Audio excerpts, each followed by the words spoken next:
मैं अपने 4 शब्द रखना चाहता हूं। जो पहली बार उन्होंने इस हाउस में आके जॉइंट सेशन को एड्रेस किया और ये भी चुनाव से पहले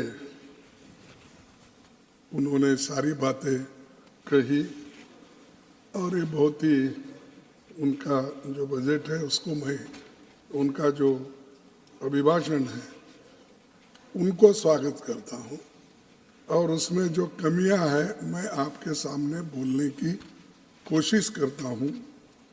आप उतने ही संयम से और बीजेपी सरकार भी उतने ही संयम से सुनेंगे, ये मेरी आशा है। सर, मोदी जी के जो 10 वर्ष के कार्यकाल में उनके कुछ सवाल भी थे कि किस ढंग से पहले की सरकार काम नहीं की, इस अर्थ में भी शब्द थे, और ये सरकार कितनी अच्छी काम की इसका भी विवरण उन्होंने दिया था। लेकिन मैं यहाँ से शुरू करता हूँ। ये हिमांशु वाजपेयी एक कवि है, उन्होंने कुछ कहा था, उन लाइनों को मैं पढ़ता हूँ। न खाता न बही है, न खाता न बही है, जो तुम बोले वही सही है। न्यूज़ ये छप रही है, सब कुछ बिल्कुल सही है। सच पर एफआईआर क्यों, सच पर एफआईआर क्यों, आंसू की मार क्यों, झूठ की जय जयकार क्यों, निष्ठुर है सरकार क्यों, मगर मेरे शहर के लोग, देश के लोग ये सवाल मुझसे पूछ रहे हैं।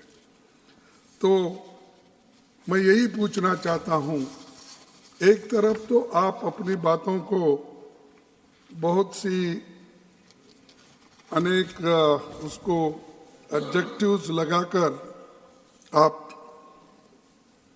बोले, यहाँ सही है कि हर सरकार अपनी बात को राष्ट्रपति के माध्यम से कहलाते हैं, लेकिन इस राष्ट्र के जो निर्माता है उनको कभी भी हम नहीं भूलना चाहिए और समृद्धि के इस राह पर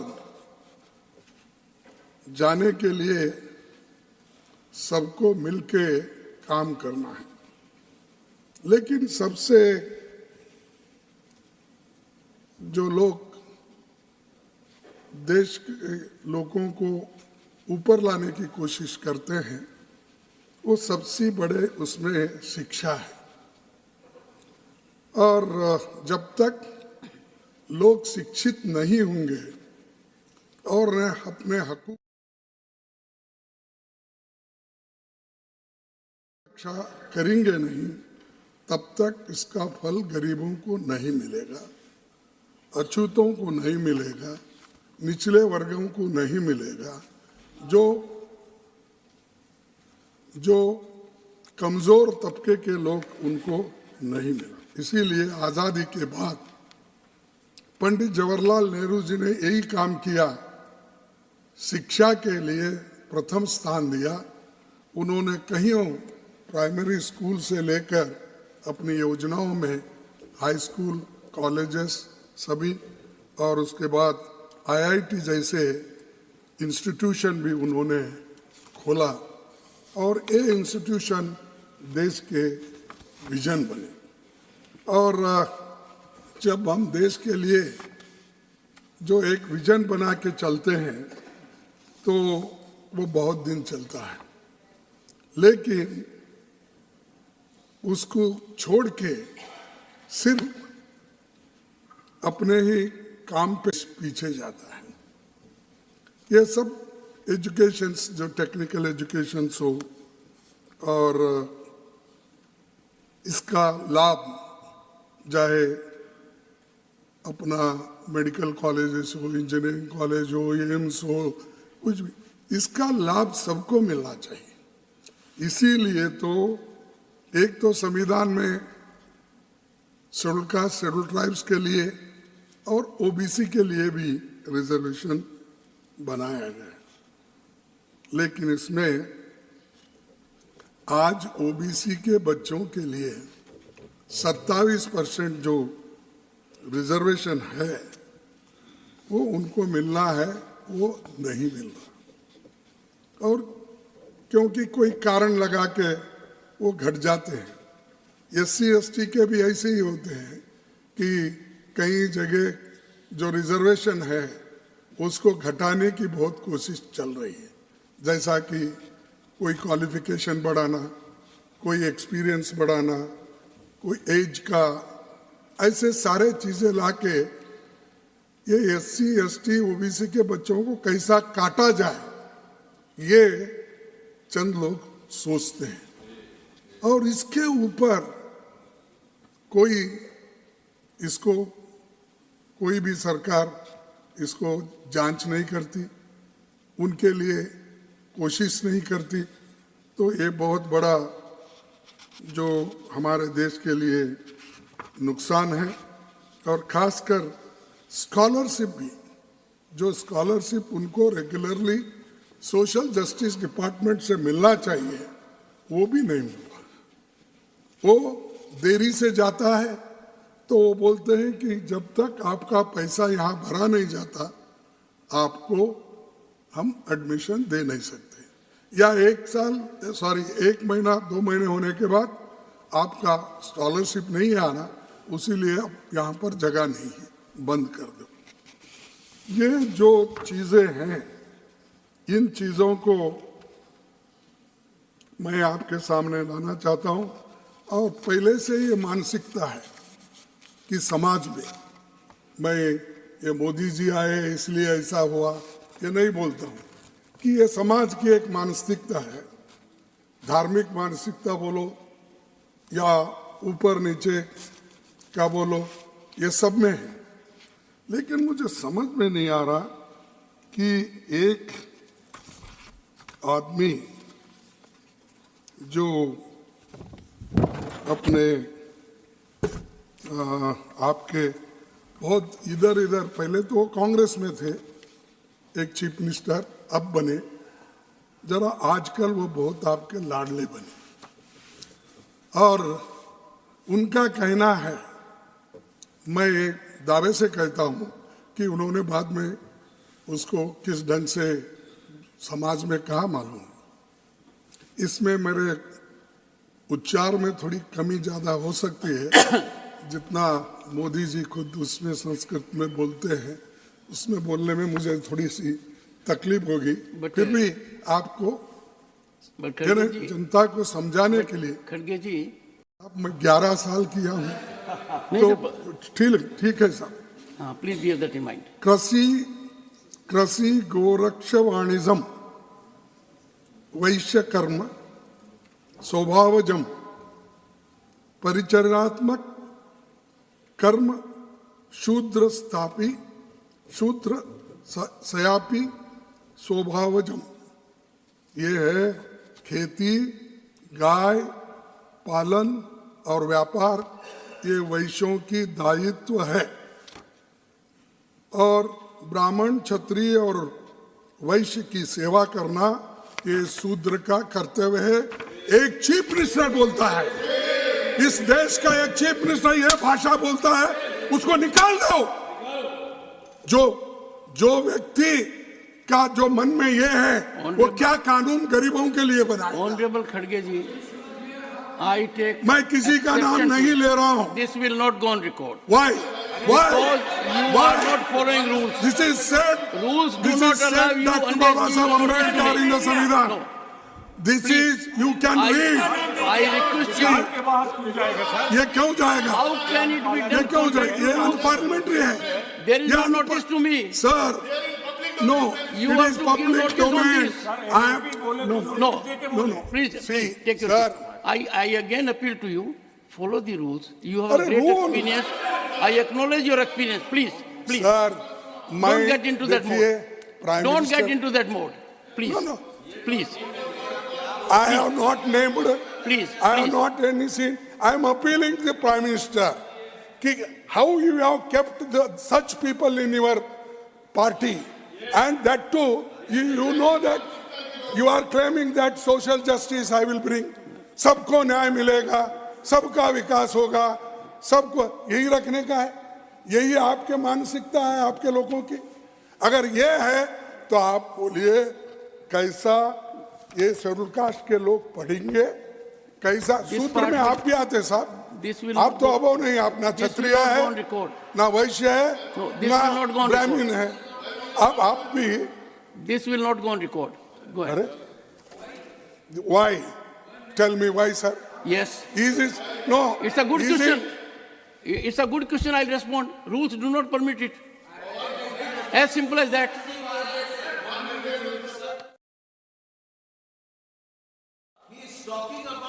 Does he need your support? He is leader of the opposition. He doesn't need your support. Come on. Khadge ji. Khadge ji. Yes. Keep your flock in order. Huh? Let them take their seat and you speak. See. Doctor, Doctor, most of the time when legal issues are there, you are absent. And the person concerned is not. No, you are absent whenever we need you. And also it attracts the SC/ST Atrocities Act also. Khadge ji, have you finished? Finish? Then continue, please. नहीं नहीं, अगर Then आप please यही continue. चाहते हैं तो खत्म करो। No, please continue. Please continue. देखो, मैं मन की बात इसलिए बोल रहा हूँ, ये दर्द होता है हमको। ऐसे लोग जब अधिकार में होते हैं, कुर्सी पे बैठ के ऐसी बात करते हैं, और आज भी संविधान लागू होने के बाद, आज़ादी मिलने के बाद और आज़ादी के 75 अपने 78 ईयर्स होने के बाद और 75 वर्ष संविधान को इम्प्लीमेंट करने के बाद भी अगर ये मानसिकता लोगों में है तो शूद्र लोग कैसा आगे आएंगे आप बता दीजिए, बता दीजिए आप। तो ऐसा ही होता है यूनिवर्सिटीज में, ऐसा ही होता है हाई प्रोफाइल स्कूल्स कॉलेजेस में। क्यों नहीं लेते उनको एडमिशन, क्यों नहीं देते? पैसा नहीं रहता। लेकिन हम खोलते जा रहे बड़े बड़े स्कूल, खोलिए, अच्छी बात है, लेकिन इनको भी दो ना। इनको ये मत बोलो तुम्हारी सिर्फ आपका काम सिर्फ सेवा करना है, आपका काम दूसरा नहीं है, आप पढ़ नहीं सकते, लिख नहीं सकते, लड़ नहीं सकते देश के लिए। आप गुत्ता लिया, कॉन्ट्रैक्ट लिया, दूसरों को भी उसमें मिलाइए। और आज मैं आपसे यही पूछने के लिए यहाँ पर, क्योंकि प्राइम मिनिस्टर भी है, वो सोचेंगे इसके बारे में, कम से कम बाद में तो अपने चीफ मिनिस्टरों को बुला के ये कहेंगे भाई ऐसी बात मत करो, मेरी तो बदनामी हो गई, लेकिन तुम क्या है बोले तो जनता के आंखों से गिर जाएंगे। दूसरी बात, स्किल डेवलपमेंट ग्रेजुएट्स। सर 222 में सरकारी आंकड़ों के हिसाब से बेरोजगारी 13.4% और फीमेल ग्रेजुएट्स उनकी संख्या वो 20.6% हो जाती है। अगर एजेंसियों के आंकड़े देखें तो स्थिति और भी खतरनाक यह है। बेरोजगारी के कारण लोग लिखे पढ़े रहे तो भी युवाओं को आज नौकरी नहीं मिल रही। एम्प्लॉयमेंट का बहुत बड़ा मुद्दा है, बेरोजगारी का बहुत बड़ा मुद्दा है, इसके तरफ आप ध्यान देना चाहिए था। उसमें क्या है बताइए आप? उसके विषय में कुछ नहीं।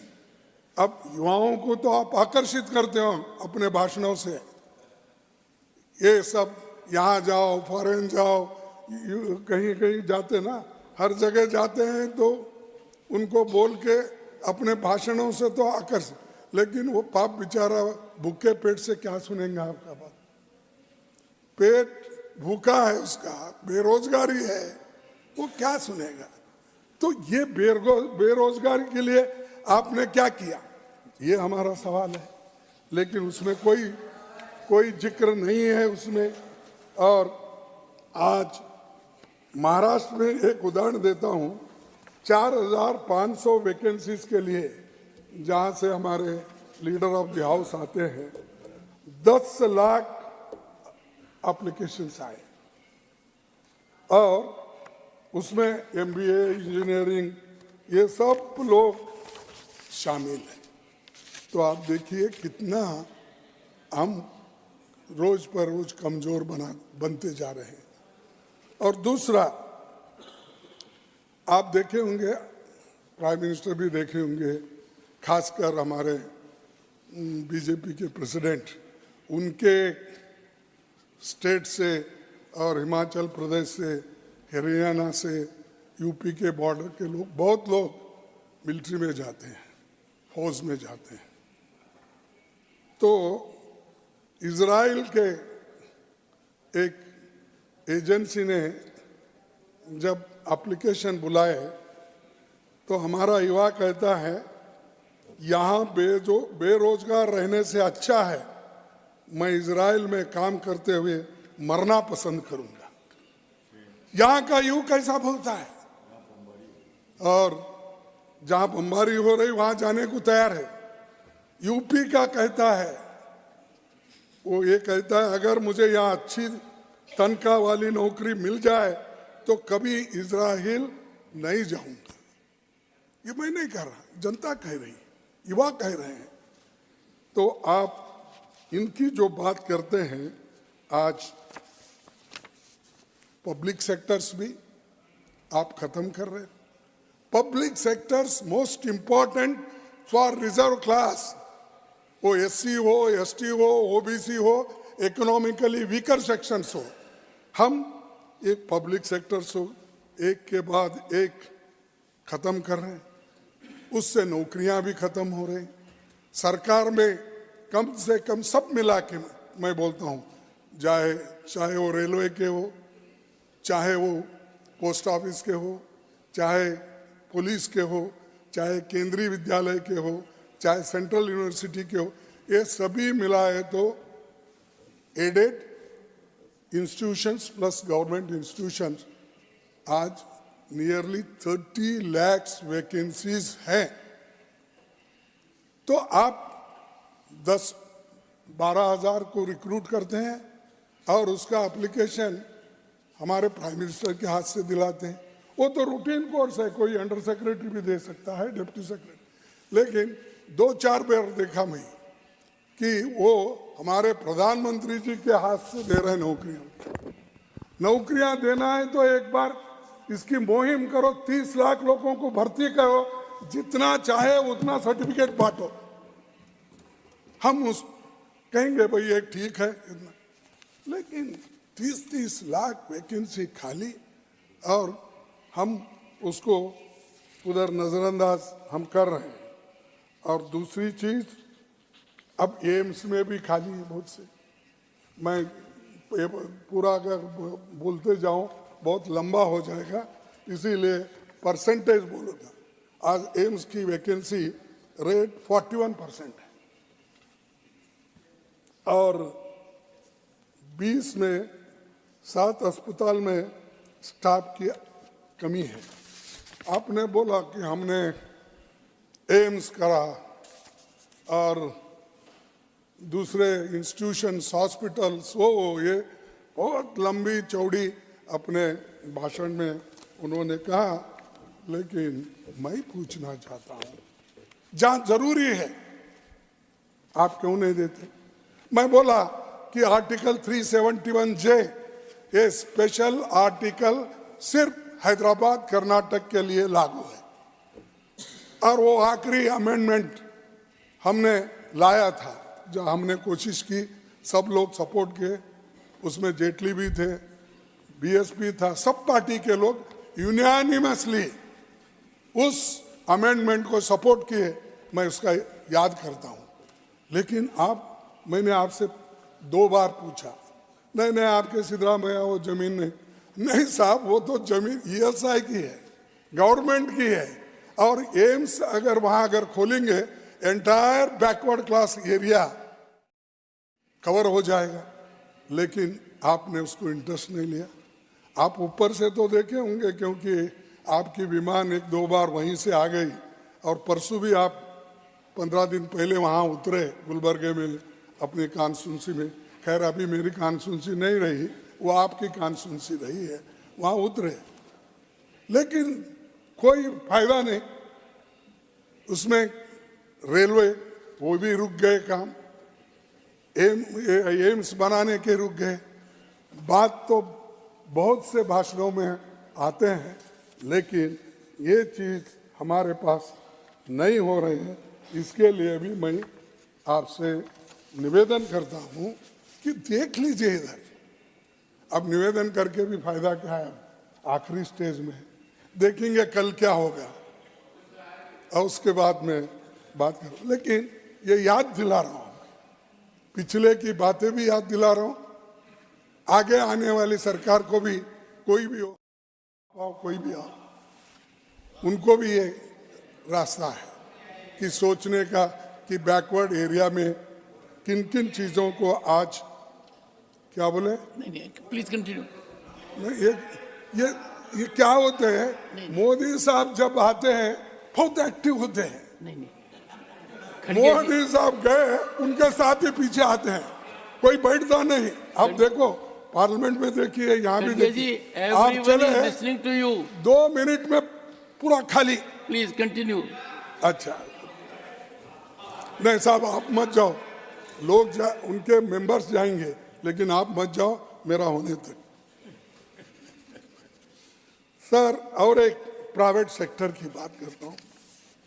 ये बहुत बड़ा चोट गरीबों को लग रहा है, और इसमें क्या होता है, ये प्राइवेट सेक्टर में जो बनाते हैं प्राइवेट सेक्टर्स, उनको सरकार की हर मदद होती है। सरकार जमीन देती है, लाइट देती है, पानी देती है, लेकिन हमारे रूल्स और रेगुलेशन को वो मानते नहीं, क्योंकि अब प्राइवेट सेक्टर से ही देश बना है, ऐसी कल्पना चंद लोगों की।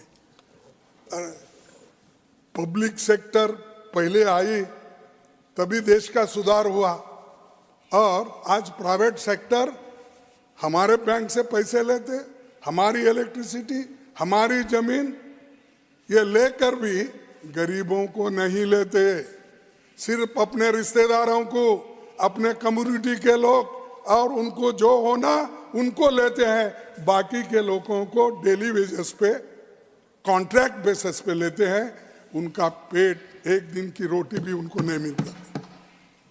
तो ये प्राइवेट सेक्टर का है। यस, हमने माना है कि इस देश के एक नीति बनी हुई थी, private sector, public sector, joint sector, cooperative sector, सभी सेक्टर है, लेकिन ये सेक्टर में ज्यादा फायदामंद ये पब्लिक सेक्टर है। आज पब्लिक सेक्टर धड़ाधड़ बंद हो रहे हैं, कोई पूछने वाला नहीं। पहले ट्रेड यूनियन वाले भी बड़े एक्टिव रहते थे, हमारे जमाने में थोड़ा कुछ हुआ सब लोग झंडा लेके जाते थे, अब वो भी कहाँ हो गए, किधर गए, मालूम नहीं हो रहा। तो इसलिए ये प्राइवेट सेक्टर को आप जो ज्यादा जोर दे रहे हैं, उसके बजाय पब्लिक सेक्टर को आप जोर दीजिए, पब्लिक सेक्टर को मदद कीजिए और उसको जिंदा कीजिए, रिजिनोवेट कीजिए। उसमें कुछ कमियां हैं तो आप इंटेलिजेंट लोगों को डाल के उसको बढ़ाइए, उसके बजाय खत्म मत करो।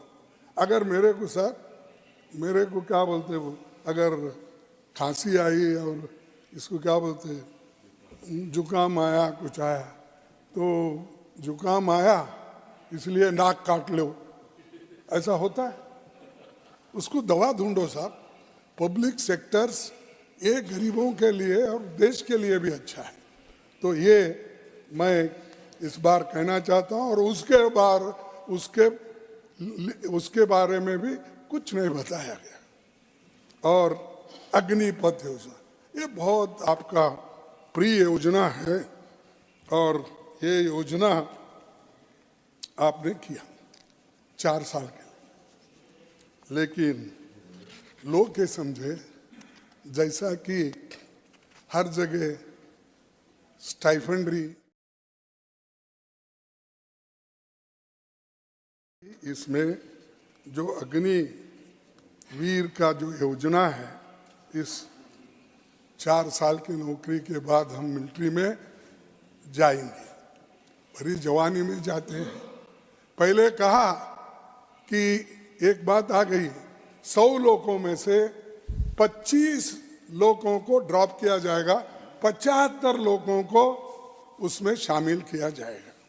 लेकिन आज स्थिति क्या है कि आप 75 लोगों को ड्रॉप कर रहे हैं, 25 लोगों को ले रहे हैं। और मैं ऑथेंटिक बोल रहा हूं, चाहे अभी बाहर आया कि नहीं स्टेटमेंट, हाल ही में जनरल MM नरवणे ने बताया कि अग्निवीर स्कीम सिर्फ आर्मी के लिए आने थी और उसमें 75 रिटेंशन और 25 रिलीज पॉलिसी का प्लान था। लेकिन बिना किसी से बात किए, सलाह किए, मोदी जी ने एक स्कीम एयरफोर्स और नेवी पर लागू की और इसमें 25% रिटेंशन हुआ, 75% रिलीज पॉलिसी का रूल बना है। आप बोलिए ये तो मेरा नहीं, वहां काम जो करते थे, वहां जो जनरल थे, वैसे लोग बोल रहे हैं। तो ये जो आप कह रहे हैं, तो वो परेशान है अग्निवीर के लोग, और वो ये कह रहे हैं ये बेहतर है, ये बेहतर दिनों की आस लगाते हुए, यानी अच्छे दिन बोले ना साहब, जो प्राइम मिनिस्टर साहब बोलते थे अच्छे दिन, ये अच्छे दिन, बेहतर अच्छे दिनों की आस लगाते हुए हबीब, दिनों की आस लगाते हुए हबीब, हम बेहतरीन दिन भी गवाते चले गए। और उनके जो बेहतरीन दिन थे, जो जवानी थी, वो भी लूट गई, खराब हो गई। तो 4 साल बाद उन जाना पड़ा। तो ये एक तरफ है, और दूसरी तरफ महंगाई, महंगाई की मार। तो आपको तो जानते हैं, लेकिन आप किसान हैं, वकील हैं, घर भी देखते हैं, सब भी आपको तो बहुत मालूम है। लेकिन थोड़ा सा समय मुझे थोड़ा दीजिए। देखिए साहब, छोटी छोटी चीजें हैं, आप बोलेंगे ये क्या है, टमाटर, प्याज, दूध, ग्राउंडनट, ऑयल, आटा, चावल के दाम 2 गुना हो गए, घट गए नहीं, डबल हो गए। अरहर, 1 second. It's on a point of effect. Okay. ठीक है भाई, अब जब आपकी बारी आती है। Khadge ji, since leader of the house, 1 second, has raised a point, I would urge you, you have asserted, kindly authenticate. There should be no difficulty. देखो भाई, आप बाजार में गए तो मालूम होता। एक बार तो दिल्ली की सरकार प्याज के लिए उसको खींचा गया, हराया गया। खड़गे तो मैं आपके सामने ला रहा हूं। Please authenticate the assertion you are making with respect to the issues raised by leader of the house. चलेंगे साहब, मैं और गोयल साहब बाजार में जाएंगे, वहां से दोनों ऑथेंटिकेट करके लाएंगे। This may be done during course of the ठीक day. है, During course of the day. During course of the day. Authentication may take place. नहीं, मैं जब चाहूंगा तब बोल जाएंगे। तो ये अरहर दाल जो 70 की थी, आज 150, ये भी ऑथेंटिकेट करना। Obviously. अच्छा, चना दाल 49, 85 रुपीस हो गया। वनस्पति 75 था, 125 हो गया। मगर सरकार बोलती है महंगाई पे कहीं नहीं बोले, इसमें भी नहीं बोले कि अभिभाषण में, राष्ट्रपति के अभिभाषण में भी नहीं बोले। तो ये जो है इधर जो है सिंगल डिजिट में ग्रोथ हो रहा है और डबल डिजिट में महंगाई, तो ये कैसा चलेगा? हाँ ऐसा, अच्छा अच्छा, अब फ्री मिल रहा है क्या तुम्हारी दुकान? अरे ठीक है भाई, उनका साहब सरकार सप्लाई करती होंगी, कोई स्पेशल सब्सिडी हमारे प्रधानमंत्री जी देते होंगे उनको, वो तो फ्री मिल रहा है उनको, ठीक है। अब किसानों की आर्थिक के बारे में आपने कहा कि किसान जो आंदोलन करे, आंदोलन के बाद आपने कुछ कानून लाए थे, वो कानून जो लाए थे उसको किसानों ने उसका विरोध किया और 3 काले कानून को आपको वापस लेना पड़ा और उनका इनकम डबल बनाने का आपने वायदा किया था और अपने डबल बनाने के अलावा एमएसपी बढ़ाने का भी आपने वायदा किया था। तो आज किसानों की आमदनी रियल इनकम सालाना 1.5% की गिरावट है, इंक्रीज नहीं है। तो ये हकीकत में अनुमान देखे तो 2016-17 और 2020-21 के बीच की प्रति किसान रियल इनकम में सालाना 1.5% की गिरावट आई है और किसान बहुत सुखी है, सरकार का कहना है। लेकिन सच्चाई ये है, पिछले 5 वर्ष में कृषि के बजट में 1 लाख करोड़ से भी अधिक बजट सरेंडर किया गया है, 1 लाख से भी अधिक। और किसान रेल, उसको भी बोले कि पीएम साहब बोले कि किसानों को काया क्लब गारंटी बताते हैं, उसमें कितनी यानी माल कितना ढुलाई हुआ, लेके गए, कितना फायदा मिला, ये सब बातें वो करते हैं। वो सब कौन? ये बीच में जो बिचौलिए एजेंट्स है, उनके माल गए, किसानों का नहीं गया। वो जो खरीदे वो डालते, उन्होंने गया, फायदा तो उनको हुआ। छोटे मोटे लोगों को चलो एक्सप्रेस में, पैसेंजर में, उसमें या स्लो पैसेंजर्स उसमें डाल के अगर एक मार्केट से दूसरे मार्केट में अगर किसानों को ले जाने के लिए इजाज़त देते तो हम कहते उनका फायदा हुआ। लेकिन इसका दूसरा एक योजना आपका ये भी फेल हुआ।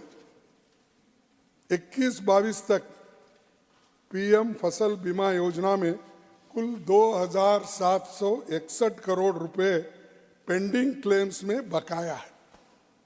और ये जो होता है हमारे पास भी पहले था ये। और देखिए, ये सिर्फ एजेंट्स को फायदा होता है। जो लोग इसके एजेंट्स है बीमा योजना के, ये लोग क्या करते हैं कि उसमें 100 कंडीशन डाल देते हैं ताकि उसको कुछ मिलना ही नहीं। वो इंस्टॉलमेंट भर देता है, बाद में अगर क्लेम करने गया तो उसको बोलते हैं इसमें नहीं बैठता, इसमें ये कमी है, ये कमी है, ये कमी है, और उसमें काट छाट के देने की कोशिश करते हैं। या तो साहब ये भी लाइक नहीं आपको? नहीं, all I am telling is time was 27 minutes. 27? It is now 36. It's 1 hour Extended. 42 minutes, sir. Okay, और extended. एलओपी बोल रहे हैं तो 1 hour 42 मिनट के अंदर ही अभी पार्टी Okay, का fine. नहीं, इतना गुस्सा क्यों? सब नाराज मैं कहाँ गुस्सा कर रहा हूँ, देखिए। और योजना शुरू होने के बाद में 2 करोड़ 33 लाख किसानों को इस योजना से निकल गए और सरकार ने किसानों के 6,000 रुपये यानी दिन के 16 रुपये प्रति परिवार प्रति दिन, तो ढाबे में 16 रुपए में 2 कप चाय भी नहीं मिलती मिनिमम। तो ये ऐसे हम योजना बनाते हैं जिसका लाभ जिनको अच्छी तरीके से होना चाहिए वो नहीं होता, तो ये भी फेल्यूर है। और इसके बाद में आप देखेंगे कि 40% अधिक किसानों को पीएम किसान योजना से बाहर निकलना पड़ा। और सबका साथ सबका विकास और क्या 2-4 है ना उनके, ये नहीं विश्वास है क्या विश्वासघात है मालूम नहीं। तो वो साहब के प्रयास अच्छे रहते हैं, कोटेशन ठीक रहे। और सोशल जस्टिस सभापति जी, सामाजिक न्याय की हमारी मांग जाति जनगणना है, क्योंकि ये इसलिए हम प्रेस कर रहे हैं, नॉट पॉलिटिक्स। इसमें ये प्रेस इसलिए है कि अगर जाति जनगणना अगर कराए तो उसमें ये सब कुछ मिलेगा, किस किस कम्युनिटी में किस किस जातियों में ग्रेजुएट्स कितने हैं, नौकरियों में कितने हैं, जमीन कितनी है, उसके बाद में उनके पास गोपाल ये अपने कितने ये अपने गो पालते हैं या किसी धंधे में है, तो ये सब एजुकेशन कितना हुआ है ये सब बाहर आ जाता है। उसके आधार पर आप स्कीम बना सकते हो, उनके आर्थिक योजना आप बना सकते हो। तो इसीलिए ये जाति जनगणना पूछ रहे हैं, इसलिए कोई इसमें पॉलिटिक्स करने के लिए नहीं। आप इसको फिर से सोच लीजिए। आप अगर आप नहीं करेंगे हम आने के बाद जरूर करेंगे, पक्का करेंगे। तो साहब मैं ये बोल रहा हूँ कि उनको सोचना चाहिए, इसके बारे में जल्द निर्णय लेना चाहिए। जातीय जनगणना इसकी डिमांड हर स्टेट में है, हर बैकवर्ड की है, हर गरीबों की है, निचले तबकों की है, देश के जनता की ये मांग है। और जो सामाजिक न्याय में विश्वास रखते हैं वो जरूर इसको मानेंगे। अगर और ये एक्सरे मिलता है इकोनॉमिक, और अब हम तो सब इतना कुछ कर रहे हैं इनकम बढ़ाने के लिए, वेलफेयर के लिए, ये सारी चीजें कर रहे हैं। तो एक बहुत बड़ा जाति जनगणना का लाभ ये सबको होगा और सभी लोग इससे फायदे में रहेंगे। दूसरी एक ये शेड्यूल कास्ट के ऊपर इतना अन्याय होता है, फिर उसको मुझे ये भी मालूम है, मैं कॉन्शियस हूँ, वही निकाल के 10-20 साल के आंकड़े, तुम्हारी सरकार क्या की, 70 साल में क्या हुआ, तुम कहाँ थे, यही बात आएंगे। लेकिन फिर भी मैं बोलना चाहता हूँ, क्या है सर, इस देश में हर 2 घंटे में SC/ST समुदाय के 5 लोग अपराध का शिकार क्यों होते हैं? 2 घंटे में 5 लोग। और महिला 2022 में महिलाओं की लेबर फोर्स में भागीदारी 23.7% और महिलाओं की देश में भागीदारी 50% है। तो हम चाहते हैं कि उन्हें लेबर फोर्स में भी 50% हिस्सा मिलना चाहिए, उसके लिए पूरी कोशिश करना चाहिए। विभिन्न क्षेत्रों में महिलाओं के ऊपर, और आपको तो मालूम है कुश्ती खेलने में जो क्या ओलंपिक में जो मेडल जीत के लोग आए थे उनको न्याय नहीं मिला, और जो अपराधी था उसको सभी लोग प्रोटेक्ट करते गए। उस वक्त प्रधानमंत्री जी भी बात नहीं करे, वो अपना पूरा मुंह बंद कर लेके बैठे। अरे ऐसे वक्त ही नहीं बात करते जब शेड्यूल कास्ट के ऊपर अन्याय होता है, OBC के ऊपर अन्याय होता है, महिलाओं के अत्याचार पर कोई बात कुछ वो नहीं करते, बाकी को उनके जो विशेष विषय है जिस पे वो बोलना चाहते हैं घंटों से बोलते हैं, लेकिन मणिपुर में दंगा जो होता है उसके बारे में एक लफ्ज भी नहीं कहते। इतनी अच्छी बात करते हैं दूसरे दूसरे विषय पे, ये मणिपुर पे क्यों नहीं जाते, क्यों नहीं? ये मेरा सवाल है। और ये तो आप पूछ नहीं सकते, वो नो पूछने, मुझे तो पूछना चाहिए ना। तो सर आपको भी बताना चाहूंगा कि बिल्किस बानो के मामले में दोषियों को माला क्यों पहनाई गई? आप बोले ऐसा हो सकता है? गुजरात में सबको माला पहनाया, सबको स्वीट खिलाया, सब वो जश्न मनाया, और याजिब वो झगड़ा बिल्किस बानो और बीजेपी का था। हाँ, ये भी कोई बात है? ऐसा कंडम करना चाहिए ऐसे इशू पे प्रधानमंत्री जी, वो भी उनके स्टेट का है। अगर वो कंडम नहीं करे तो कौन कर सकते हैं? किन की बात? आपके पास तो किसी और की बात चलती ही नहीं, आप ही सरदार हो, दूसरे लोग क्या कर सकते हैं? आपको फॉलो नहीं करेंगे तो सीधा घर जाएंगे। ये तो आपने कई लोगों को बता दिया है, तो वो गपचुप चले जाते हैं। और उनको ये भी मालूम है सर कि ये जो है, चाहे वो बनारस हिंदू यूनिवर्सिटी में आईआईटी का आईटी सेल का बलात्कार का केस हो, और सरकार को ये 34 लाख महिलाओं को भी आप जवाब देना है, जिनके ऊपर आज इतने बड़े ये हो गए, अत्याचार हो गए, वो भी आप बताना चाहिए सर। और एक बात, ये बार बार क्यों कह रहा हूं कि उनको इम्प्रेस करने के लिए उनके पार्टी में कैसे कैसे लोग हैं, और आप प्रोटेक्शन कैसा उनको देते हैं। और वो तो प्रमुख है। मैं देखा वो राम मंदिर में जब प्रधानमंत्री जी पूजा कर रहे थे या प्रतिष्ठान कर रहे थे, तो उस वक्त आपके बाजू में कौन बैठे? मोहन भागवत, आरएसएस, वो भी साधु है, संत है, मुझे मालूम है, तो बैठे थे। उनका कहना है 2019 में 19 के चुनाव के बाद उन्होंने कहा कि एससी एसटी ओबीसी को दिए गए आरक्षण पर बहस होनी चाहिए, समीक्षा होनी चाहिए।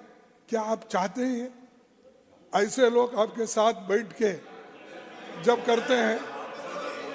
हाँ, और झारखंड में बोले थे, चलो, तो ये 2015 में उन्होंने ऐसी ही बयान दिया, फिर भारी विरोध के बाद वो पलट गए। प्रधानमंत्री जी ने इस पर एक भी शब्द नहीं बोला, उन्होंने मौन व्रत रखा, जैसा कि 11 दिन मौन व्रत उन्होंने राम लीला की स्थापना करते वक्त उन्होंने की थी, वही बात यहाँ पर भी हुई। बीजेपी ने उसके ऊपर बताया कि सरकार के एक्शन साफ बताते हैं कि वो आरक्षण को खत्म करना चाहते हैं, लेकिन इसमें इमीडिएटली सरकार का रिएक्शन होना चाहिए था। और यूजीसी में परसों हाल ही में फिर उसको पलट गए। यूजीसी ने हाल में एक ड्राफ्ट गाइडलाइंस निकाला, जिसमें हायर एजुकेशन इंस्टीट्यूशन में रिजर्व्ड कैटेगरी के उम्मीदवारों की वैकेंसी में डी रिजर्वेशन और आरक्षित उम्मीदवार उपलब्ध नहीं होने पर उन्हें जनरल कैटेगरी में उम्मीदवार भरा जाएगा। ये आपका ये है। ये फिर बाद में, अरे बैठो भाई, तुमको तो सब कुछ मिलता है, जिनको नहीं मिलता उनकी बात कर रहा हूँ।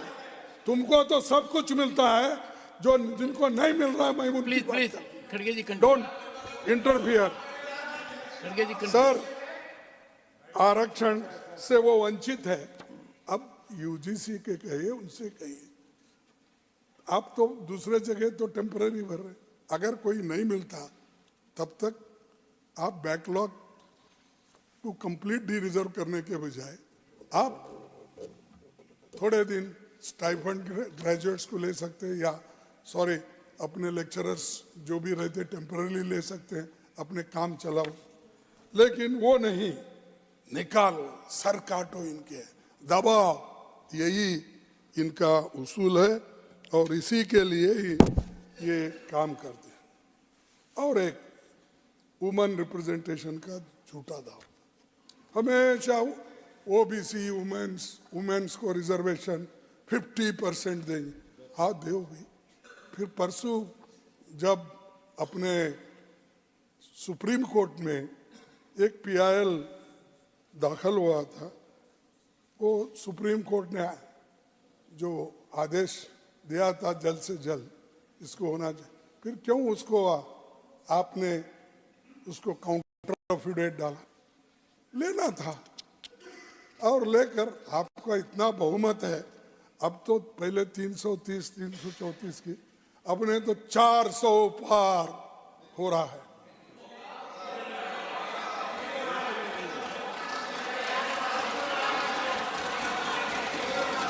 अरे 400,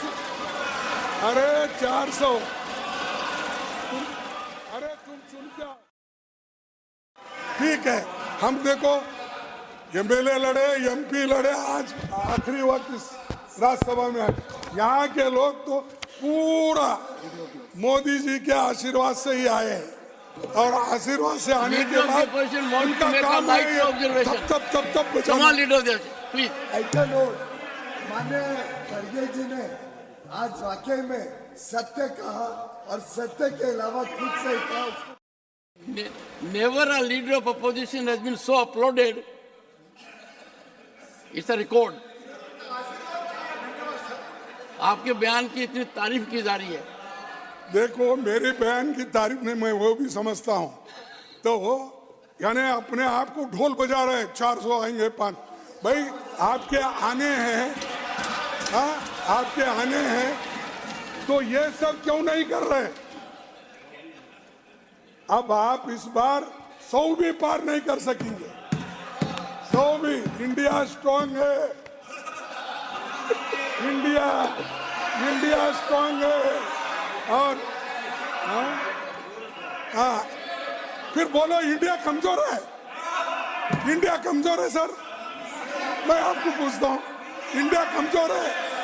तो ये leader of the house, India कमजोर, अरे बैठिए, ये हर बात को क्यों counter? I don't like this. When I permit him, he rises. When I permit, he rises. ना सर, ही रेजेस, लेकिन मुझे मालूम है मोदी साहब जब प्रेजेंट रहते हैं एक के ऊपर एक गिर के मदद करते हैं, तालियां बजाते हैं, ढोल बजा, मैं मानता हूँ उसको। इसीलिए मैं तो, मेरे को आदत है, प्रधानमंत्री जी को भी मालूम है, मैं एक बार हाउस में आता हूँ, बैठे रहता हूँ, सबकी बात सुनने। इस बार ही थोड़ा कम बैठा, लेकिन ऑलवेज मैं हाउस में जब तक पार्लियामेंट में था तब तक भी बैठता था, अभी भी। लेकिन इन्हों जो उठते हैं, लेकिन नहीं तो उनके कुछ एक स्टिकर लगा उनके कुर्सी को, बार बार उठते रहते।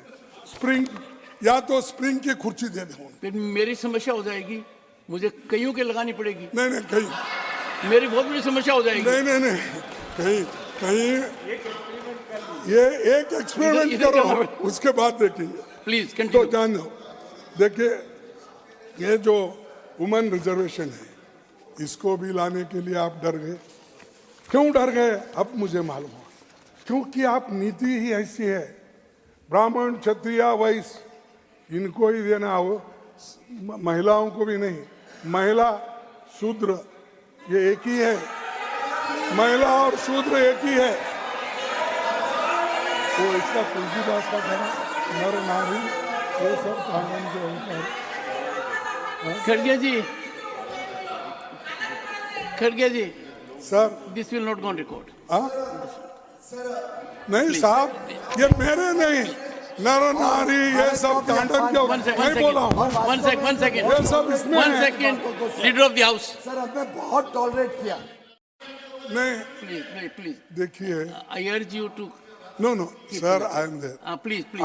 आप ये तो जाने होंगे, डोर गंवार, शूद्र, पसनारी, ये सब तांडन के अवतारी, ये तो सुने हैं ना। तो ऐसे ऐसे आपके पास शब्द है जो इस समाज को कुचलने का, इस समाज को तोड़ने का, इस समाज को शिक्षा से वंचित करने का, इस समाज को शस्त्र से वंचित करने का, ये आपकी टेंडेंसी है, हमारी नहीं। हम तो कुछ नहीं मिला तो भी इस देश के साथ है, कुछ मिला तो भी इस देश के साथ है। हमको आप कितना भी तकलीफ दो, हम कभी अलग जाने का सोचे नहीं या जाएंगे भी नहीं।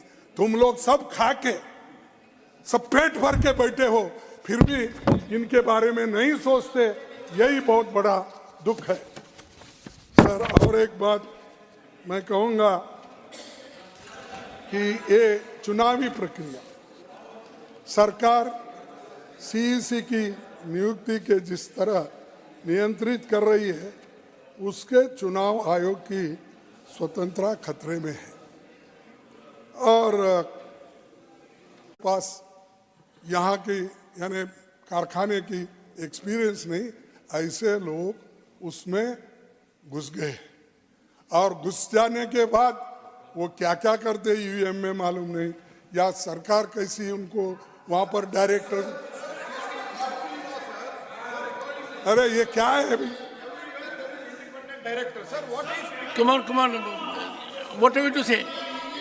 Sir, तेलंगाना में ये हुआ, Parliament नहीं, affairs minister. तेलंगाना में ये हुआ, One. Sir, तेलंगाना में ये हुआ, Sir, तुम at हो least- या ऊपर हो। Mr. Javadekar. चलो, Kharge ji is a very senior member sir. आप इतना ही मैं निवेदन करता हूं आपको, पूरा देश में एक कानून है, वो कानून के हिसाब से हर एक कंपनी में, लिमिटेड कंपनी में इंडिपेंडेंट डायरेक्टर्स नॉमिनेट होता है, अपॉइंटमेंट होता है। ये सिंपल प्रोसीजर है, ये प्रोसीजरल एस्पेक्ट है, हर एक कंपनी में रहता है। खरगे साहब, कृपया आप ऐसे एलिगेशन बिना बेसिस एलिगेशन नहीं लगाइए। सर, बिना बेसिस Sir, के please. प्राइवेट नहीं, आप प्राइवेट मेंबर्स को डाले हैं, नॉन ऑफिशियल को डाले, ठीक होता है, लेकिन एक ही पार्टी के कोई क्वालिफिकेशन उसको अप्रोप्रिएट नहीं है, ऐसे लोगों को आरएसएस के लोगों की चुन चुन के डालना बोल के है क्या? अरे मुझे देखो जोशी साहब, आप बात मत करो, मुझे सब मालूम खड़गे है, जी। तुम्हारे सब ज्वाइंट सेक्रेटरी यहाँ बैठे हैं। Honorable leader of the opposition through me. Through सब आप I am उधर- looking at you and you are looking नहीं at me. नहीं, जरा क्या होता है, आप उधर ज्यादा देखते हैं, नहीं, इधर नहीं देखते। आज तो मैं पूरा आपको ही देख रहा हूँ। नहीं साहब, आप नहीं देखने के वजह से मेरी हालत ये हो गई। सर, और एक चाइना का बारे में यहाँ पर कुछ नहीं कहा गया। राष्ट्रपति जी ने हमारी सेनाएं आज जैसे को तैसा की नीति के साथ जवाब दे रही है। सच्चाई यह है कि हम अपनी जमीन चीन के कब्जे में छोड़ते जा रहे हैं। यही अभी वीडियो में भी सामने आया है। इसी महीने चीन के पीएलए सैनिकों ने पेट्रोलिंग पॉइंट 35 और 36 के पास के चरागाह क्षेत्रों के एक भारतीय चरवाहों को जाने से रोका। यानी ये स्थिति है बॉर्डर पे भी, और इसको अगर रोक नहीं पाए तो वो और अंदर आते आते आते वो बाद में एक बहुत बड़ा झगड़ा होते रहता है और शांति नहीं रहेगी। और आप तो कम से कम विश्व को रक्षा करने की बात हो रही है और विश्व गुरु बनने के लिए भी जा रहे हैं। उसका कब होगा, क्या होगा, वो देखेंगे। विश्व गुरु तो नहीं, विश्व गुरु हो रहे। अरे विश्व गुरु हो जाओ भाई, पहले चाइना को अंदर मत घुसने दो, पहले पाकिस्तान को आने मत दो, और पहले तो भारत में गुरु बनो, उसके बाद विश्व गुरु की सोचो। अब तो राम टेम्पल के पुजारी तो बने हैं। थैंक यू वेरी मच, आपका दर्शन लिए तो राम का दर्शन हो गया। हाँ, आपने जो राम के पुजारी तो पहले पुजारी आपने बना है, ठीक है, लेकिन अरे हमको क्या अंदर भी नहीं आने देते, तुम पुजारी क्या बनाते हो? चलो छोड़ो, चुप, वो बात मत करो मेरे सामने। और दूसरी बात यह है सर, मणिपुर महीनों बाद एक जो घटना घटी, अब तक आप विजिट क्यों नहीं कर रहे? वो क्या सीक्रेट है? वो कह चुके सर आप, वो तो गलत पेपर हो गया। वो कह चुके आप मणिपुर को कवर कर चुके हैं। नहीं, मणिपुर कवर कर चुके महीनों हैं। बाद नहीं, वो खत्म हो गया। हाँ, मणिपुर कवर कर चुके हैं आप। आप मणिपुर पे आया हूँ। ना ना ना, मणिपुर कवर कर चुके हैं आप। ये 20 है, ये 21 है, मेरे पेपर को मैं अच्छा जानता हूँ। कवर हो गए। आप चाहते हैं फिर एक बार मैं उनको पुजारी बनूं? तो छोड़ो सर, मेरा और एक निवेदन है कि इतने महीनों के बाद भी आप मणिपुर विजिट नहीं कर रहे, इसका क्या सीक्रेट है? वहां लोग तबाह, तंग, बर्बाद, घरे जल रहे हैं, मोटरसाइकिल जल रहे हैं और एक दूसरे को मार रहे हैं, और आप बोलते शांति है। वहां परसों ही 2 लोग मारे गए, नक्सलिज्म खत्म हो गया। अभी छत्तीसगढ़ में और 2 लोग मारे गए 3 दिन पहले। बोलते एक होता है और उसका इतना जोर से डिफेंड करते हैं, मैं क्या बोलूं कि झूठ को भी सच बनाने का अगर कोई नेता है वो हमारे प्रधानमंत्री जी है।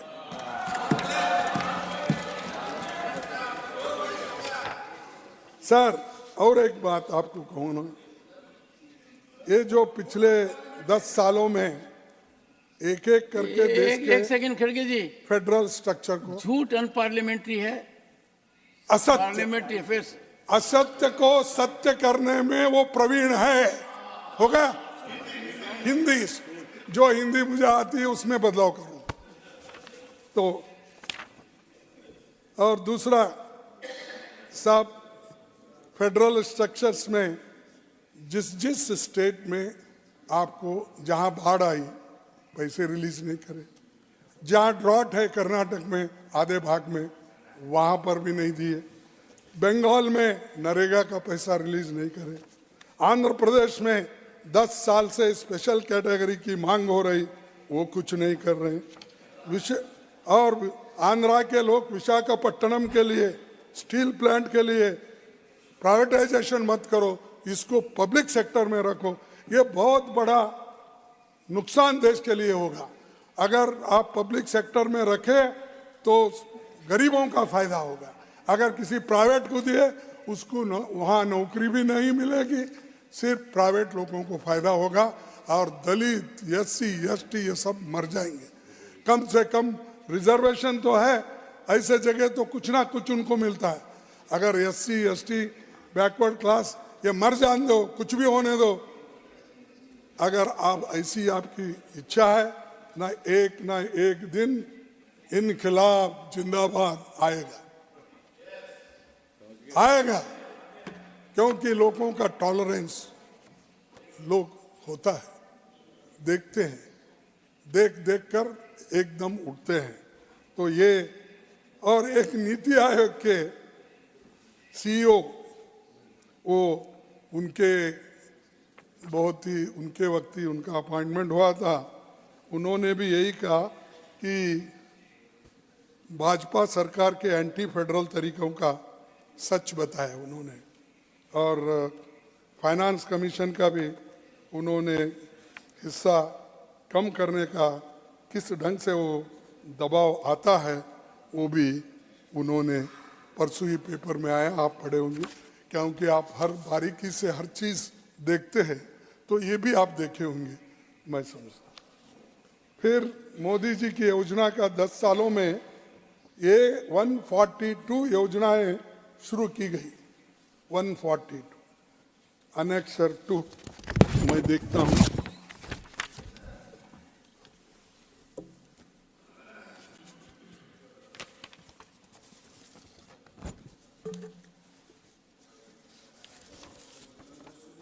सर, स्पीच राइटर भूल गया होगा। हाँ,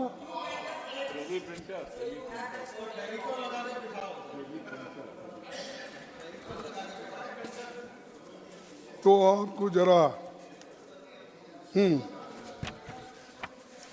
सर 140 इसका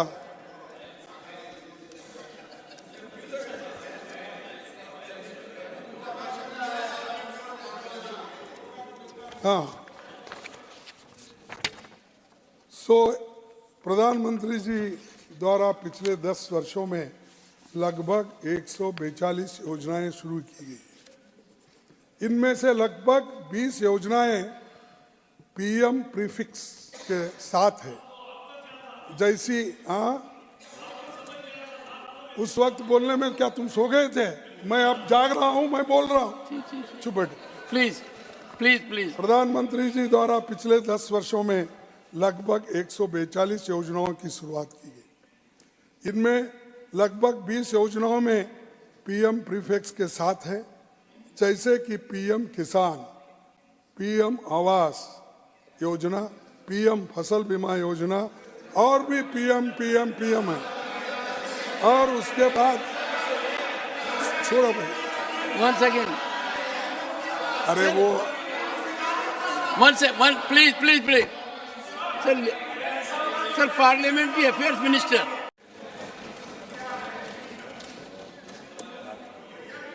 अच्छा ठीक है, उनको इट्स अ गुड पॉइंट। नहीं, वो लीगल एड दे रहे हैं प्राइम मिनिस्टर को, देने दो। सर दूसरी, बहुत से ये विकसित भारत की बात करते हैं, लेकिन समाज अगर विकसित होगा तो ही भारत विकसित होगा। और ये मैं क्यों बोल रहा हूं कि मैं बोलना बड़ा मुश्किल है, अच्छा भी नहीं लगता।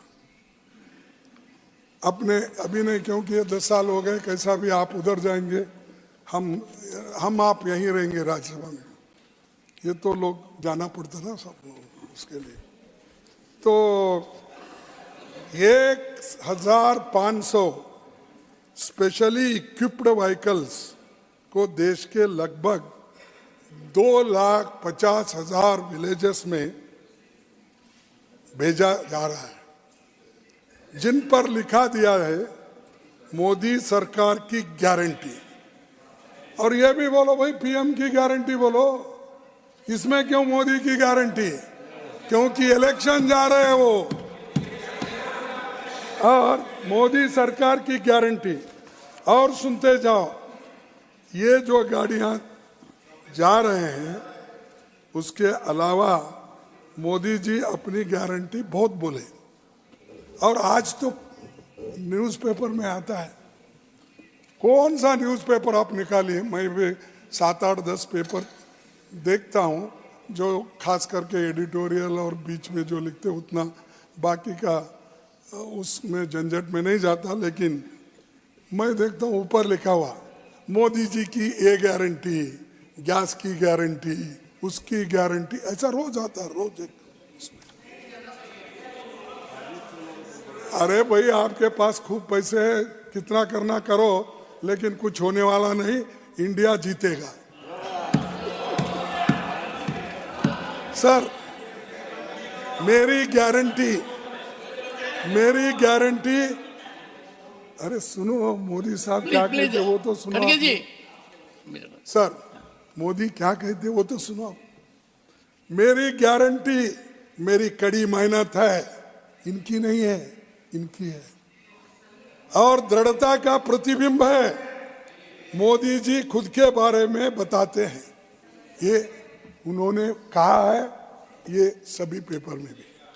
मोदी जी कहते हैं जब भी उम्मीद खत्म होती है मोदी की गारंटी शुरू हो जाती है। हाँ, ये अरे सुनो। और मोदी जी ने कहा कि उनकी गारंटी का मतलब है कि वो अकेले ही उन्हें पूरा कर सकते हैं। अरे है क्या डेमोक्रेसी में तुम हो? एक अकेला इंसान प्रधानमंत्री मैं बोल रहा, तुम ढोल बजा रहे हो। Conclude now, sir. Conclude now. Modi ji ने वाराणसी में कहा मोदी की गारंटी सुपरहिट होगी। मेरे पास पूरे पेपर है, भूलने का सवाल ही नहीं। कहा आपने नेक्स्ट टू अरे नेक्स्ट वन का मैं खुद ही मेहनत करता हूँ, मैं देखता हूँ, रखता हूँ। आपको अगर नहीं मिलता तो वो बात क्या भूल गए, क्या बोली? खड़गे जी have taken 1 hour, बोलिए। 1 hour 5 minutes. Don't. Why? I have got 1 hour and 40 minutes. Yes, you have. You can take the entire, no issue. Okay, तो सर और आपने मैंने फैक्ट्स चेक किया कि प्रेसिडेंट के एड्रेस में उन्होंने क्या कहा, तो वो थोड़ा मैं आपके सामने रखूंगा। अभिभाषण में कहा गया कि 2014 में 14 के मुकाबले में एयरपोर्ट्स डबल हुए, 74 से बढ़कर 149 हुए। हाँ, अरे सुनो, अरे आगे सुनो। तो ये अब इसमें 2 चीजें हैं। पहला, 2014 में कुल 94 ऑपरेशनल एयरपोर्ट थे। लोकसभा स्टार्ट क्वेश्चन नंबर 113 में 12 दिसंबर 2014 में 149 बताई जा रही है। इसमें 9 हेलीपोर्ट्स और 2 वाटर एरोड्रोम्स, और राज्यसभा के अनस्टार्ट क्वेश्चन में भी यही कहा गया। ये क्या आपने मुद्दे रखे हैं कि 149 हुए, ये सत्य से दूर है, ये आपने ही दिया है। अगर ये झूठ है तो आपकी ऑफिस की गलती है, आप ठीक करो। अगर ये सही है, मैं जो मान रहा हूँ ठीक बोलिए। और एक एम्स का भी मैं बार बार नहीं बोलूँगा, ये आप सबको मालूम है, फिर मैं उसका जिक्र भी किया।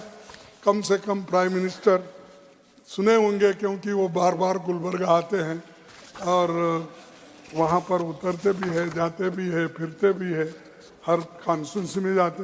वहाँ से बहुत प्रेम लगा है वहाँ से। दूसरी चीज़, 49 से लेकर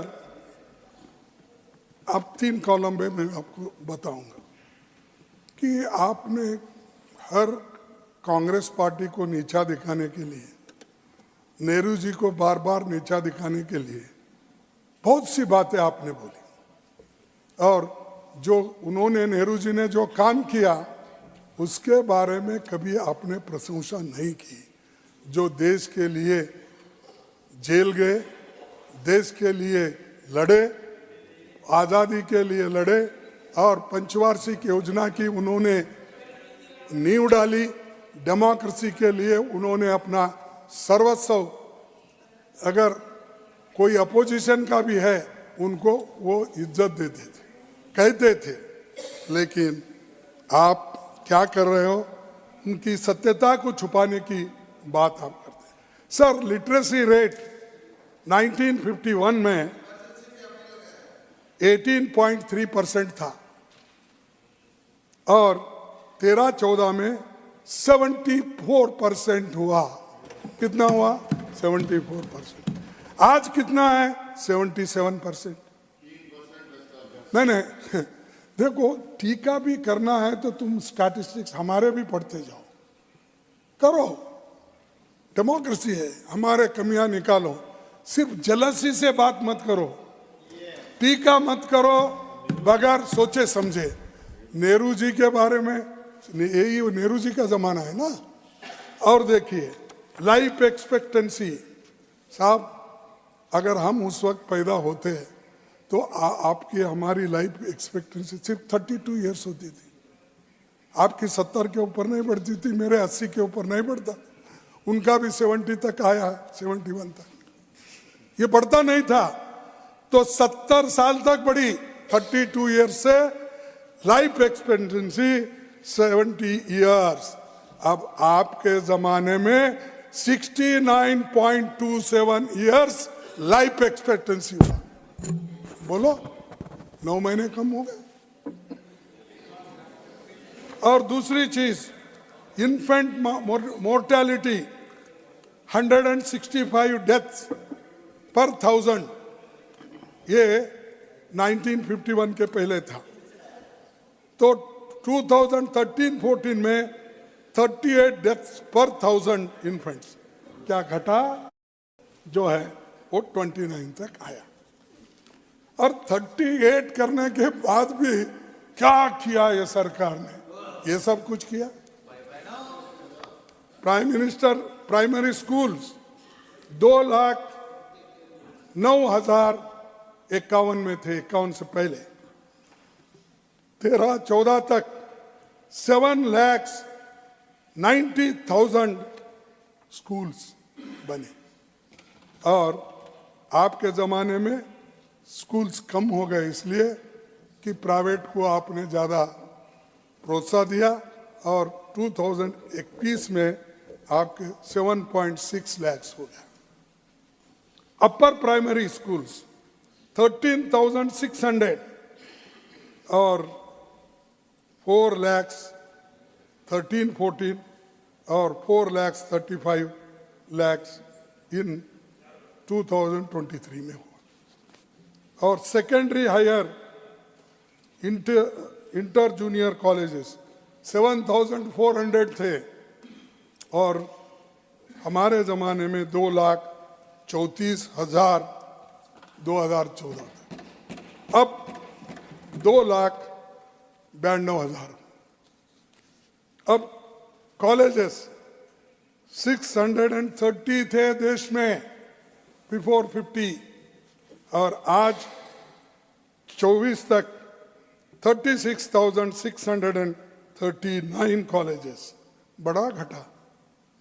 सब आप तो जानते हैं, मैथमेटिक्स में भी आप बहुत होशियार हैं। और उसके बाद में अब 43,000 बन गए। Sub centre, primary health centres 725, अब 1,77,000 2024 तक, और 1,94,000 3 साल में।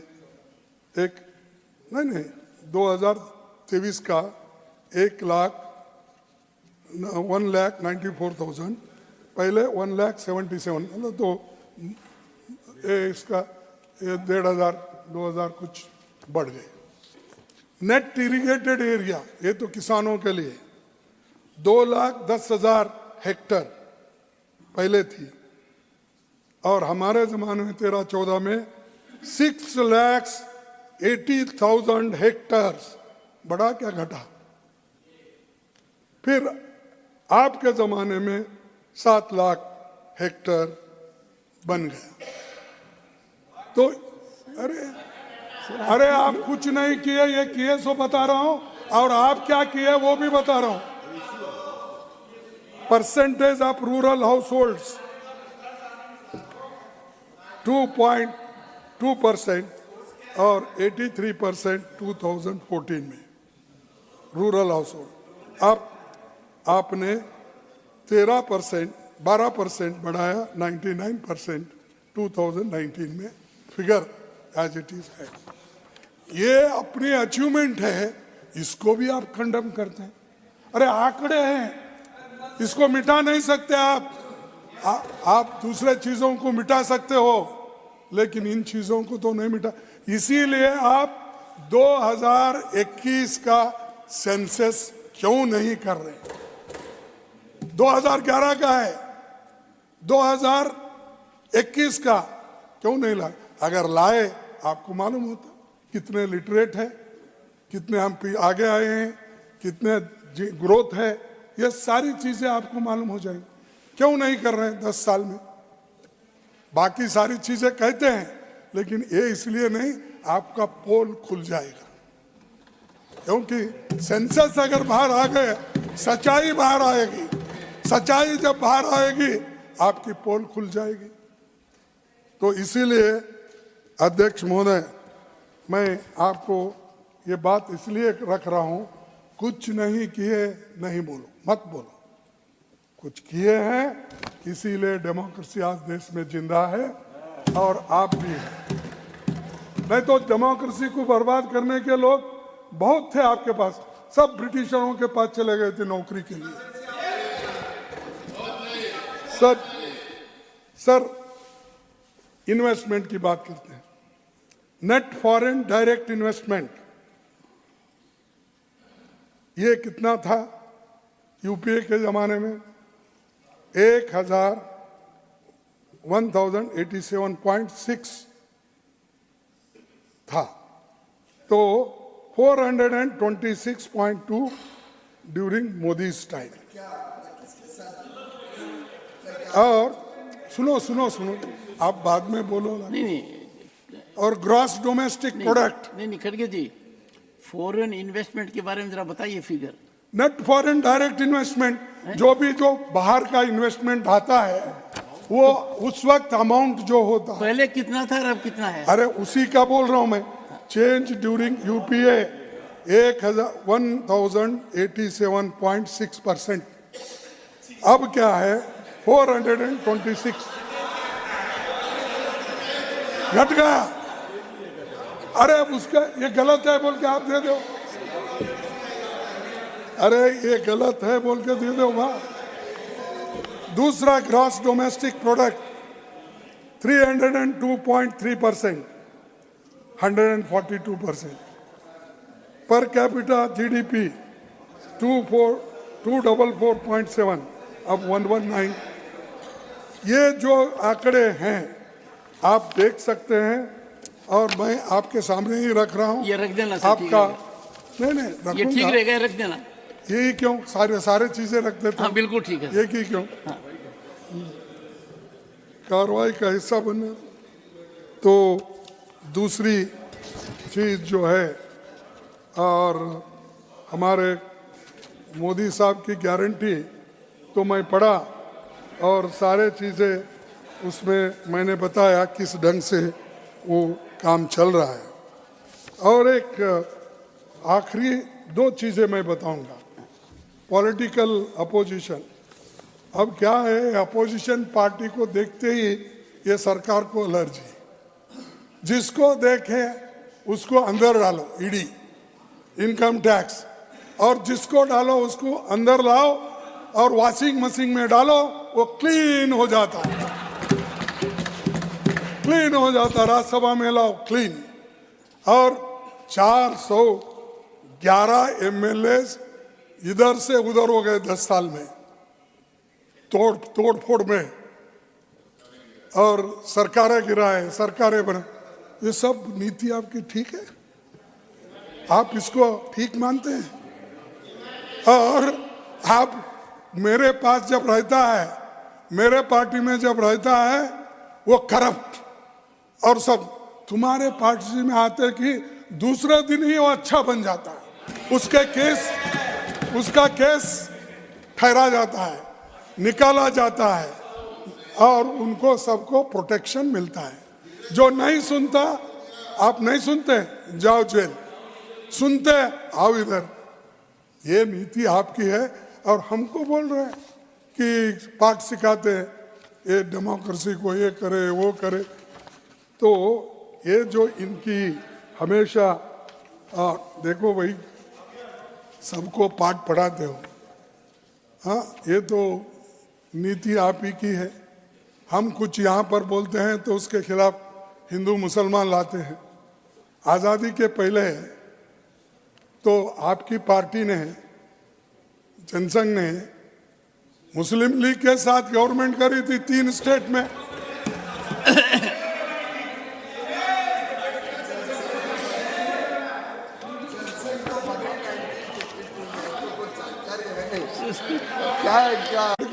खड़गे जी और प्लीज, उनके जो दूसरे किताब है वो भी पढ़ो, मालूम होता है। Please please. हाँ, यस। मैं आप इतना बड़ा शरीर है, मैं उधर देख रहा हूँ, वो मेरे जैसे पतले हैं, उधर देख रहा हूँ। सर, नेहरू जी के संग्रहालय का नाम बदलने का क्या जरूरी था? हाँ? अरे नेहरू जी, एक जब वाजपेयी जी जो विपक्ष के नेता बन के प्राइम मिनिस्टर बने, शायद वो कैबिनेट रूम या कहीं, तो उन्होंने देखा तो फौरन बुलाया कि भाई यहाँ तो नेहरू जी की फोटो लगती थी, कहाँ है?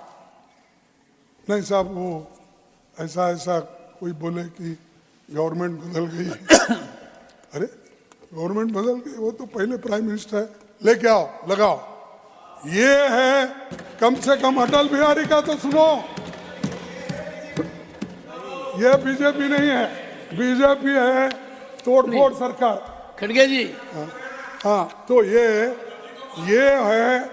कि ये, अरे जब सर मैं आपको बोलूं, कईयों बार जब अदानी साहब और अटल बिहारी साहब गुलबर्गा आते थे, हम रूम छोड़ के वेकेट करके उनको देते थे, हालांकि हम मिनिस्टर थे इलेक्शन के वजह।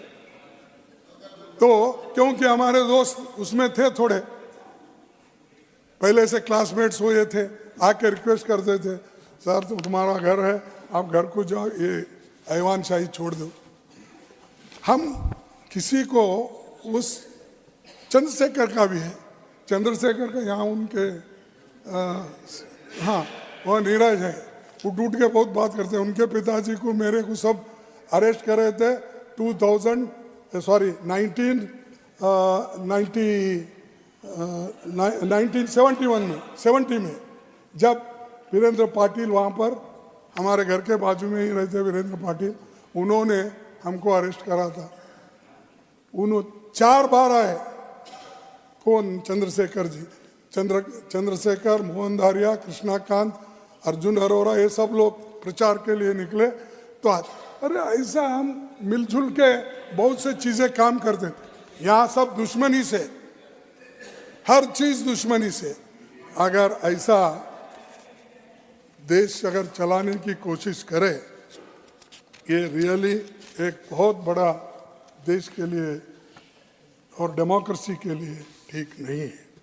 और दूसरी चीज, इस सदन को प्रोटेक्ट करने में भी आप फेल हो गए।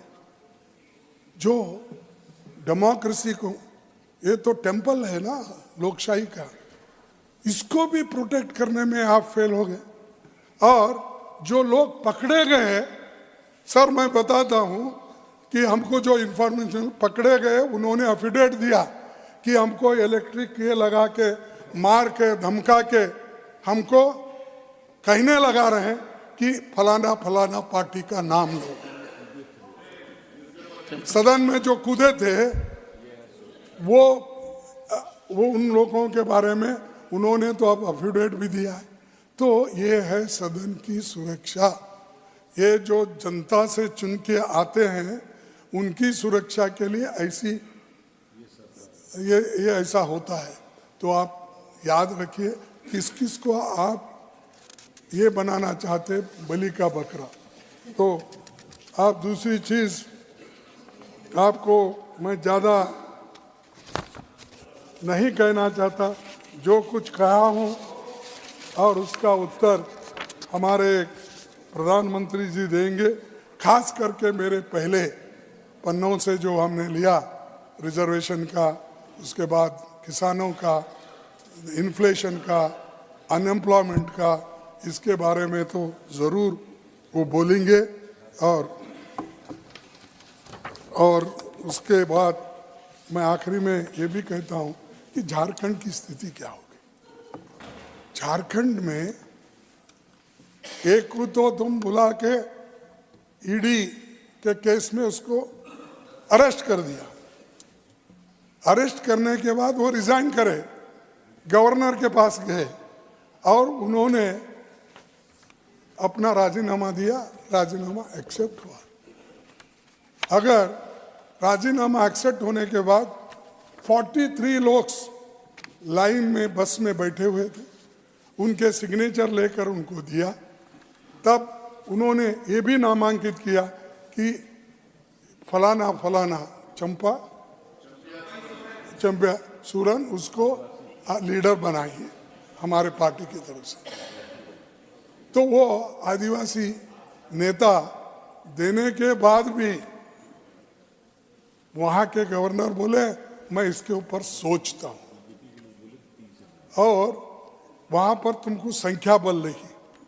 तो वो वहां पर बैठे हुए थे कार में सॉरी बस में, तो संख्या बल।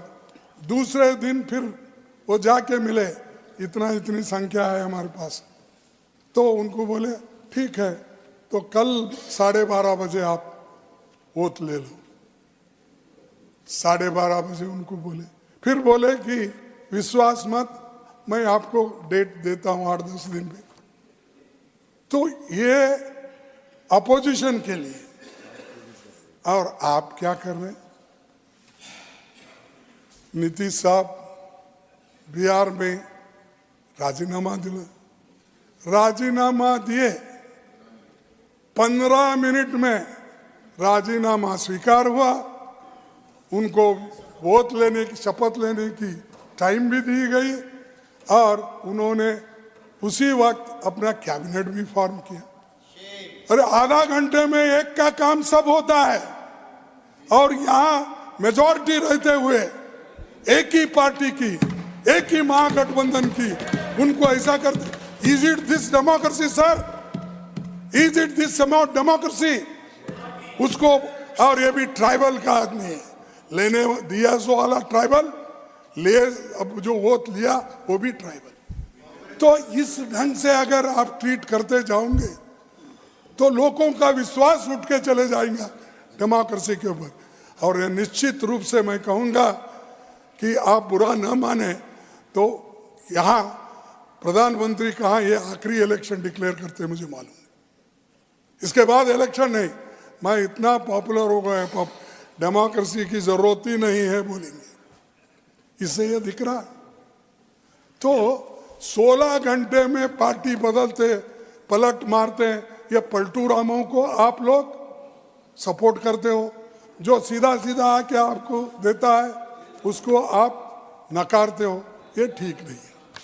और लास्ट में मैं यही कहूँगा कि खैर तो ईडी, इनकम टैक्स बोल बोल के थक गए, उन्होंने तो इसको मानते नहीं, क्योंकि डराना एक ही उनके पास उपाय है, दूसरा उपाय नहीं है।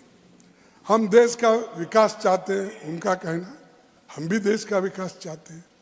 हम कभी, मैं तो खासकर कभी विकास के लिए किसी को भी मैं डिस्क्रिमिनेट नहीं किया, और ये जोशी साहब मानते, मैं समझता हूँ। क्योंकि हम वो पूछो मत पूछो, हर एक को मदद करते थे। और हमारा एम क्या है कि अगर डेवलपमेंट हुआ, सड़क बड़ी हुई, क्या मेरे ही लोग चलने वाले उसके ऊपर? रेल चली, क्या मेरे ही लोग बैठने वाले हैं? कोई हॉस्पिटल बना, क्या मेरे ही पेशेंट जाने वाले हैं घर के? तो ये अगर सोच आपके पास रही तो देश विकसित होता। नहीं तो मेरे लिए और हमारे लिए इतना ही बोल के चले तो दूसरों को सर्वजन सुखाय, क्या आप बोलते ना? हाँ, तो सर्वजन सुखाय कहाँ है? मैं तो ये बोलता हूँ बहुजन सुखाय बहुजन हिताय, इसकी बात करो। उन्होंने बोलते हैं हमारे दोस्त, तो मैं इतना ही बोला बहुजन सुखाय बहुजन हिताय। ये तो बुद्धा का कहना है, और बुद्धा ये 8वां अवतार, 8th अवतार आपने मानते हैं राम का? मानते नहीं? मुझे मालूम नहीं, साहब बोलना। 8वां अवतार, 9th अवतार, 9th अवतार बुद्धा का, विष्णु का 9th अवतार मानते। उसका भी कहीं पर नामो निशान नहीं, वहां पर कहीं बनने का नहीं, उनके स्तूप बनने का नहीं, कुछ भी नहीं।